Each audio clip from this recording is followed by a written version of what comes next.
Это последняя в уходящем 2025 году масштабная акция по стерилизации бездомных и хозяйских собак. За год при финансовой поддержке администрации Сухума Фонд по защите животных «Добрый город» простерилизовал более 1000 животных. Стерилизует собак квалифицированный ветеринарный врач Халяс Мыр. Полостная операция длится недолго. После выхода из наркоза псов увозят домой. Уличные остаются на сутки в приюте. После того, как собаку выпускают в место ее обитания, несколько недель за животным приглядывают волонтеры района, которые убеждены, что только стерилизация – единственный гуманный способ сокращения популяции собак на улицах столицы. В этом убеждена и Нана Чхвиркия, которая подобрала 2 щенят на улице. Теперь собаки живут у нее. Мы вообще подобрали этих собак, так скажем, приютили, подкормим, ухаживаем, смотрим, прививаем вот, по необходимости это. И, конечно же, стерилизуем. Вот. И хочу поблагодарить, конечно, администрацию города и поблагодарить фонд «Добрый город» за необходимость такой акции. Мы считаем, что нужно снизить популяцию бездомных собак.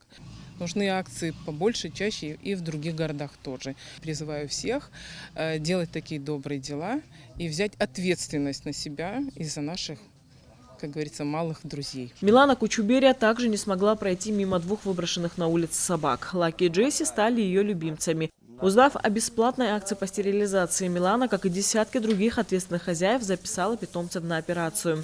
Я сегодня привезла 2 бездомных собак. Спасибо, что у нас есть такая акция. Волонтеры надеются, что администрации других городов республики также поддержат зоозащитников и начнут проводить акции по стерилизации. Как отмечает экс-депутат Сухумского городского собрания Лаша Зарандия, который курировал данный вопрос, в 2026 году акции будут продолжены. Убедительная просьба к нашему населению, чтобы более, я не знаю, с любовью, что ли, относились к животным. Как ни крути, это самый преданный друг человека. Ну, так считается, так оно и есть.